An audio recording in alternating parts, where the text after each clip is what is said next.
Hello guys, ನಾನು ನಿಮ್ಮ ಆನಂದ್ ಆಚಾರಿ. ಇವತ್ತಿನ ವಿಶೇಷ ಏನಂದ್ರೆ ವಾಟ್ಸಪ್ ನಮ್ಮ ಭಾರತ ದೇಶದಿಂದ ಹೊರಗೆ ಹೋಗಲು ಸಿದ್ಧವಾಗಿದೆ ಅಂತ ಹೇಳ್ಬೋದು. ಡೆಲ್ಲಿ ಹೈಕೋರ್ಟ್ ಅಲ್ಲಿ ಮಿಟಾ ಕಂಪನಿ ಮೇಲೆ ಒಂದು ಕೇಸ್ ಫೈಲ್ ಆಗಿದೆ. ಅಲ್ಲಿ ಏನ್ ಹೇಳ್ತಾ ಇದ್ದಾರೆ ಅಂದ್ರೆ ಪ್ರೈವಸಿಯನ್ನು ಬ್ರೇಕ್ ಮಾಡಿ 1-to-1 ಅನ್ನುವ ಒಂದು ಪ್ರೈವಸಿ ಕಾನ್ವರ್ಸೇಷನ್ ನಮಗೆ ನೀವು ತೋರಿಸ್ಬೇಕು ಅಂತ ರಿಕ್ವೆಸ್ಟ್ ಮಾಡಿದ್ದಾರೆ.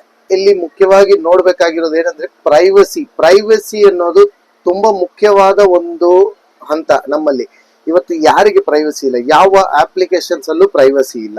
ಬಟ್ ವಾಟ್ಸಪ್ ಅಂತ ನೀವು ತಗೊಂಡಾಗ 1-to-1 ಕಾನ್ವರ್ಸೇಷನ್ ನಡೆಯುತ್ತೆ. ಈಗ ಫಾರ್ ಎಕ್ಸಾಂಪಲ್ ಒಂದು ಹೆಂಡತಿ ಗಂಡನ ಹತ್ರ ಮಾತಾಡೋದಾಗ್ಲಿ, ಅಥವಾ ಒಂದು ಪ್ರೀತಿಸೋ ಹುಡುಗಿ ಹತ್ರ ಮಾತಾಡೋದಾಗ್ಲಿ, ಈ ಪ್ರತಿಯೊಂದು ಕಾನ್ವರ್ಸೇಷನ್ ನ ಅವರಿಂದ ಅವರು ಅಷ್ಟೇ ಹೊರತು ಹೊರಗಿಂದ ಯಾರೂ ಬಂದು ನೋಡ್ಲಿಕ್ಕೆ ಆಗೋದಿಲ್ಲ. ಆಕ್ಚುಲಿ ಏನಂದ್ರೆ ವಾಟ್ಸಪ್ ನಡೆಸ್ತಾ ಇರೋ ಮೆಟಾ ಕಂಪನಿಯವರು ಅಥವಾ IT ಡಿಪಾರ್ಟ್ಮೆಂಟ್ ಆಗ್ಲಿ, ಅದರಲ್ಲಿ ಸಂಬಂಧಪಟ್ಟಿರುವ ಸರ್ವರ್ ಆಗ್ಲಿ, ಯಾರು ಥರ್ಡ್ ಪಾರ್ಟಿ ಒಲೆಗ್ ಬರೋದಕ್ಕೆ ಆಗೋದಿಲ್ಲ ಅಂತ ಹೇಳಿದ್ದಾರೆ. ಈಗ ಇದರಲ್ಲಿ ನೀವು ವಾಟ್ಸಪ್ ಅನ್ನು ಓಪನ್ ಮಾಡಿದಾಗ ಇದರಲ್ಲಿ ನೀವು ನೋಡ್ಬೋದು ಎನ್ಕ್ರಿಪ್ಟೆಡ್ ಒಂದು ಐಕಾನ್ ಲೋಗೋ ಇರುತ್ತೆ. Lock logo hockey messages and calls are end-to-end encrypted. No one outside of this chat, not even WhatsApp, can read or listen to them. ಹಾಗಾದ್ರೆ ಏನರ್ಥ? ಒಬ್ಬರ ಹತ್ರ ಮಾತಾಡ್ಬೇಕಾದ್ರೆ ಒಬ್ಬರಿಂದ ಇನ್ನೊಬ್ಬರು ಮಾತ್ರ ಮಾತಾಡ್ಕೋಬಹುದು, ಆದ್ರೆ ಈ ಯಾವುದೇ ತರ ಡೇಟಾ ಆಚೆ ಹೋಗ್ಲಿಕ್ಕೆ ಸಾಧ್ಯ ಇಲ್ಲ, ಮತ್ತೆ ನಮ್ಮಲ್ಲೇ ಇರುತ್ತೆ ಅನ್ನೋ ಒಂದು ಕಾನ್ವರ್ಸೇಷನ್ ನಡೀತಾ ಇದೆ. ಫಾರ್ ಎಕ್ಸಾಂಪಲ್ ಇವಾಗ ಏನಾಗಿದೆ ಅಂದ್ರೆ IT ರೆಗ್ಯುಲರೇಷನ್ 2021 ಅಲ್ಲಿ ಒಂದು ಆಕ್ಟ್ ಅನ್ನು ತಂದಿದ್ದಾರೆ. ಏನಂದ್ರೆ ವಾಟ್ಸಪ್ ಅದು ಗವರ್ಮೆಂಟ್ ಏನೇ ಕೇಳಿದ್ರು ಯಾವ್ರ ಜೊತೆ ಮಾತಾಡ್ತಾ ಇದ್ದಾರೆ, ಏನ್ ಮಾತಾಡ್ತಾ ಇದ್ದಾರೆ, ಆ ಕಂಟೆಂಟ್ ಏನಿದೆ, ಏನ್ ಕಾನ್ವರ್ಸೇಷನ್ ನಡೀತಾ ಇದೆ ಅಂತ ಕೇಳಿದಾಗ ಅದನ್ನ ನಾವು ತೆಗೆದು ತೋರಿಸ್ಬೇಕು ಅಂತ ಒಂದು ರೂಟ್ ಆಕ್ಟ್ ಇದೆ. ಫಾರ್ ಎಕ್ಸಾಂಪಲ್ ನೀವು ಫೇಸ್ಬುಕ್ ಆಗ್ಲಿ, ಟ್ವಿಟರ್ ಆಗ್ಲಿ, ಅಥವಾ ಈ ಲಿಂಕ್ಡ್ಇನ್ ಆಗ್ಲಿ, ಯಾವುದೇ ತರ ಪಬ್ಲಿಕ್ ಕಮ್ಯುನಿಕೇಶನ್ ಮಾಡುವ ಒಂದು ಅಪ್ಲಿಕೇಶನ್ ಅಲ್ಲಿ ನೀವು ಮಾತಾಡ್ಬೇಕಾದ್ರೆ ಆ ಗವರ್ಮೆಂಟ್ ಕೇಳಿದರೆ ನೀವು ಖಂಡಿತ ತೋರಿಸ್ಲೇಬೇಕು, ಕೊಡ್ಲೇಬೇಕು. ಇಲ್ಲ ಅನ್ನೋ ಪದ ಇಲ್ಲ. ಬಟ್ ಇಲ್ಲಿ ಏನಾಗಿದೆ, ವಾಟ್ಸಪ್ ನಮ್ಮ ದೇಶವನ್ನು ಬಿಟ್ಟು, ಭಾರತ ದೇಶವನ್ನು ಬಿಟ್ಟು ಹೊರಗೆ ಹೋಗೋದಕ್ಕೆ ಸಿದ್ಧವಾಗಿದೆ. ಯಾಕೆ ಅಂದ್ರೆ ಅವ್ರು ಕೇಳ್ತಾ ಇರೋದು ರೀಸನ್ ಜಸ್ಟಿಫಿಕೇಶನ್ ಎಲ್ಲದಕ್ಕೂ ಓಕೆ ಹೇಳ್ಬೋದು, ಅವ್ರ ಪರವಾಗಿ ಅದು ನ್ಯಾಯ ಇದೆ. ಯಾಕಂದ್ರೆ ಈಗ ಒಂದು ಟೆರರಿಸಂ ಅಟ್ಯಾಕ್ ನಡೀತಾ ಇದೆ. ಫಾರ್ ಎಕ್ಸಾಂಪಲ್ ಎಲ್ಲೋ ಒಂದು ಕಡೆ ಈಗ ಲೇಟೆಸ್ಟ್ ಆಗಿ ಬ್ಯಾಂಗ್ಳೂರಲ್ಲಿ ಕೆಲವು ತಿಂಗಳ ಹಿಂದೆ, ಇದು ನನಗೆ ಪರ್ಸನಲ್ ಆಗಿ ಗೊತ್ತಿರೋ ಒಂದು ವಿಚಾರ, ನಿಮಗೂ ಗೊತ್ತಿರುತ್ತೆ. ಕೆಲವು ತಿಂಗಳ ಹಿಂದೆ ಈ ನಾರ್ಮಲ್ ಪ್ರೈವೇಟ್ ಸ್ಕೂಲ್ಸ್ ಅಲ್ಲಿ ಬಾಂಬ್ ಇಟ್ಟಿದ್ದಾರೆ ಅಂತ ಒಂದು ಫೇಕ್ ನ್ಯೂಸ್ ಅಲೋಕೇಟ್ ಆಗಿತ್ತು.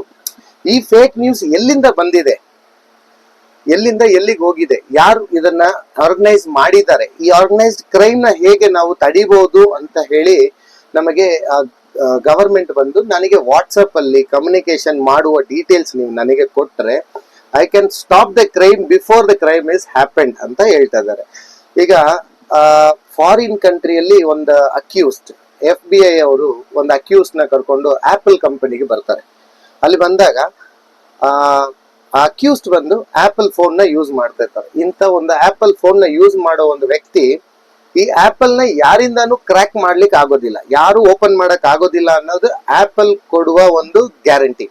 ಸೊ ನಾವೆಲ್ಲ ತಿನ್ಕೊಂಡಿರ್ಬೋದು the Apple is very safe. ನಾನು ಆಪಲ್ ಯೂಸ್ ಮಾಡ್ತೀನಿ, as well as Android use ಮಾಡ್ತೀನಿ. ಇಲ್ಲೇನಾಗಿದೆ ಅಂದ್ರೆ ಆಪಲ್ ಏನ್ ಮಾಡಿದೆ, ನಾವು ಯಾವುದೇ ಕಾರಣಕ್ಕೂ ಅದನ್ನ ಓಪನ್ ಮಾಡ್ಲಿಕ್ಕೆ ಆಗೋದಿಲ್ಲ, ನಿಮ್ಮ ಅಕ್ಯೂಸ್ಡ್ ಅಪ್ರೂವ್ ಮಾಡೋವರೆಗೂ we don't open the mobile phone, secure ಆಗಿರೋ ಮೊಬೈಲ್ ಫೋನ್ ಓಪನ್ ಮಾಡಕ್ ಆಗೋದಿಲ್ಲ ಅಂತ ಪೊಲೀಸ್ ಅವ್ರ ಡಿಪಾರ್ಟ್ಮೆಂಟ್ ಅವ್ರ ಗವರ್ಮೆಂಟ್ ಗೆ ಹೇಳಿದ್ದಾರೆ. ಆ ಕಾರಣದಲ್ಲಿ ಗವರ್ಮೆಂಟ್ ಏನ್ ಮಾಡಿದೆ, ಥರ್ಡ್ ಪಾರ್ಟಿ ಒಂದು ಕಂಪನಿ ಮುಖಾಂತರ ಆಪಲ್ ನ ಕ್ರ್ಯಾಕ್ ಮಾಡಿ ಅದನ್ನ ಓಪನ್ ಮಾಡಿದ್ದಾರೆ. ಸೊ ಇಲ್ಲಿ ನೀವು ತಿಳ್ಕೋಬೇಕಾಗಿರೋ ವಿಷಯ ಏನಂದ್ರೆ apple also is not secure. Apple ಕೂಡ ಅಷ್ಟು ಸೆಕ್ಯೂರ್ ಅಲ್ಲ. ಬಟ್ ಇಲ್ಲಿ ನಮಗೆ ವಾಟ್ಸಪ್ ಅಲ್ಲಿ ಸಿಕ್ಕಿರೋ ಒಂದು ವಿಷಯ ಏನಂದ್ರೆ ಪ್ರೈವಸಿ. ಇಷ್ಟು ಅವ್ರೇನಂತಾರೆ, ನನ್ನ ಜನರಿಗೆ, ನನ್ನ ಅಪ್ಲಿಕೇಶನ್ ಯೂಸ್ ಮಾಡೋ ಎಲ್ಲಾ ಜನರಿಗೂ ನಾನು ಕೊಡಲಾಗುವುದು ಈ ಪ್ರೈವಸಿ ಮಾತ್ರನೇ. ನೀವು ಈ ಪ್ರೈವಸಿನೂ ನನ್ನ ಹತ್ರದಿಂದ ಕಿತ್ಕೋಬೇಕು ಅಂದಾಗ ನನ್ನ ಅಪ್ಲಿಕೇಶನ್ ಯಾರು ಯೂಸ್ ಮಾಡೋದಿಲ್ಲ, then there is no privacy at all. ಒಬ್ಬರಿಂದ ಒಬ್ರು ಏನ್ ಮಾತಾಡ್ತಾರೆ ಅನ್ನೋದನ್ನ ನೀವು ಮೂರನೇ ವ್ಯಕ್ತಿ ಬಂದು ಒಳಗಡೆ ಬಂದು ನೋಡ್ಬೇಕು ಅಂದಾಗ ಖಂಡಿತ ಈ ಪ್ರೈವಸಿನ ಯಾರು ಅಕ್ಸೆಪ್ಟ್ ಮಾಡಲ್ಲ. ಪ್ರೈವಸಿನ ನಾನು ಬ್ರೇಕ್ ಮಾಡೋದಿಲ್ಲ ಅಂತ ಹೇಳಿದ್ದಾರೆ. ಸೊ ಇದು ಯಾವ ತರ ಮುಂದುವರಿಸ್ಬೋದು ಅಂತ ಗೊತ್ತಿಲ್ಲ, ಬಟ್ ಇದನ್ನ ನೀವು ಓಪನ್ ಮಾಡಲೇಬೇಕು ಅಂತ ಡೆಲ್ಲಿ ಹೈಕೋರ್ಟ್ ಇಂದ ಮೆಟಾ ಕಂಪನಿಯ ಮೇಲೆ ಅವರು ಒಂದು ಇದನ್ನು ಇಟ್ಟಿದ್ದಾರೆ. ಬಟ್ ಮೆಟಾ ಕಂಪನಿಯ ಅಡ್ವೊಕೇಟ್ ಅವ್ರೇನಂತಾರೆ, ನೀವು ಇದನ್ನ ಕೇಳಿದರೆ ನಾವು ಈ ಭಾರತ ದೇಶವನ್ನೇ ಬಿಟ್ಟು ಹೋಗ್ತೀವಿ ಅಂತ ಹೇಳಿದ್ದಾರೆ. ಇವರು ಕೇಳುವುದು ತಪ್ಪಲ್ಲ, ಇವ್ರು ಹೇಳುವುದು ತಪ್ಪಲ್ಲ, ಬಟ್ ಮನುಷ್ಯನಿಗೆ ಪ್ರೈವಸಿ ಅನ್ನೋದು ತುಂಬಾ ಮುಖ್ಯ.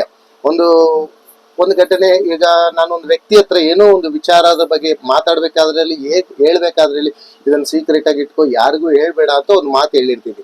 ಅದು 1-to-1 ಕಾನ್ವರ್ಸೇಷನ್. ನಾನ್ ಸಾಯೋವರೆಗೂ ಆಗ್ಲಿ, ಆ ವ್ಯಕ್ತಿ, ನಾನು ಹೇಳಿದ ವ್ಯಕ್ತಿ ಸಾಯೋವರೆಗೂ ಆಗ್ಲಿ, ಅದು ನಮ್ಮಲ್ಲೇ ಇದ್ರೆ ಅದು ದಟ್ ಇಸ್ ಕಾಲ್ಡ್ ಪ್ರೈವಸಿ. ಈಗ ಈ ವ್ಯಕ್ತಿ ನನ್ನ ಮೇಲೆ ಮುನ್ಸ್ಕೊಂಡು ಬೇರೆ ಎಲ್ಲಾದ್ರೂ ಹೋಗಿ ವಿಚಾರವನ್ನು ಹೇಳಿದ್ರೆ it is not a privacy at all, it is not a secret at all. Secret ನಮ್ಮಿಂದ ಹೊರಗಡೆ ಬಂದಂಗೆ. ಸೊ ಇಲ್ಲೇನಾಗಿದೆ, ಈ ಪ್ರೈವಸಿ ಸಿಗದೆ ಈ ಅಪ್ಲಿಕೇಶನ್ಸ್ ಯಾರಿಗೆ ಬೇಕಾಗಿದೆ ಹೇಳಿ? ನಿಮ್ಮಲ್ಲಿ ಯಾರ್ಯಾರು ವಾಟ್ಸಪ್ ಯೂಸ್ ಮಾಡ್ತಾರೆ, ವಾಟ್ಸಪ್ ಯೂಸರ್ಸ್ ಯಾರು ಇರ್ತಾರೆ, ವಾಟ್ಸಪ್ ಎಲ್ಲದಕ್ಕೂ ಯೂಸ್ ಆಗುತ್ತೆ. ಇವತ್ತು ಪೇಮೆಂಟ್ ಮಾಡ್ಬೋದು, ಕಾಲ್ಸ್ ಮಾಡ್ಬೋದು, ವಿಡಿಯೋ ಕಾಲ್ ಮಾಡ್ಬೋದು.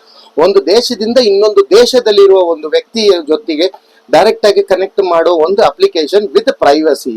ನಾನು ಅವರೊಟ್ಟಿಗೆ ಮಾತಾಡ್ತಾ ಇದ್ದೀನಿ, ವಿಡಿಯೋ ಕಾಲಲ್ಲಿ ಮಾತಾಡ್ತೀನಿ, ಆಡಿಯೋ ಕಾಲಲ್ಲಿ ಮಾತಾಡ್ತೀನಿ, ಬಟ್ ಯಾವುದೇ ತರ ಕಾಲ್ಸ್ ರೆಕಾರ್ಡ್ ಮಾಡ್ಲಿಕ್ಕೆ ಆಗೋದಿಲ್ಲ.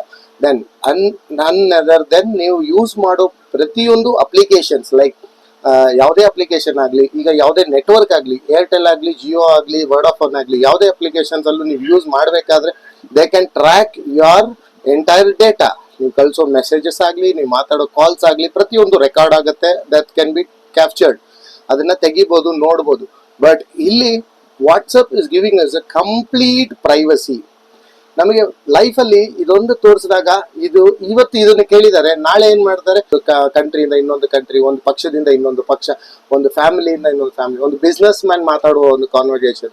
ಈ ಬಿಸ್ನೆಸ್ ಮಿಸ್ಯೂಸ್ ಆಗೋದಕ್ಕೆ ಪಾಸಿಬಿಲಿಟೀಸ್ ಇದೆ. ಗವರ್ಮೆಂಟ್ ಟೆಂಡರ್ಸ್ ಆಗಲಿ, ಪ್ರತಿಯೊಂದು ಮಿಸ್ಯೂಸ್ ಆಗೋದಕ್ಕೆ ಪಾಸಿಬಿಲಿಟೀಸ್ ಇದೆ ಅಂತ ನಮ್ಮ ವಾಟ್ಸಪ್ ಕಡೆಯಿಂದ, ವಾಟ್ಸಪ್ ಮೆಟಾ ಕಂಪನಿ ಕಡೆಯಿಂದ ಅವರು ಕೋರಿಕೆಯನ್ನು ಇಟ್ಟಿದ್ದಾರೆ. ಇದು ನಿಮ್ಮಲ್ಲಿ ಯಾರ್ಯಾರು ವಾಟ್ಸಪ್ ಯೂಸ್ ಮಾಡ್ತಾ ಇದ್ದೀರಾ, ಇದು ನಮ್ಮ ಭಾರತ ದೇಶದಲ್ಲಿ ಇರುತ್ತಾ ಇಲ್ವಾ ಅನ್ನೋದನ್ನ ನೀವು ಲೈಕ್ ಅಲ್ಲಿ, ಕಮೆಂಟ್ ಅಲ್ಲಿ ತಿಳಿಸಿ. Thanks for watching. See you guys.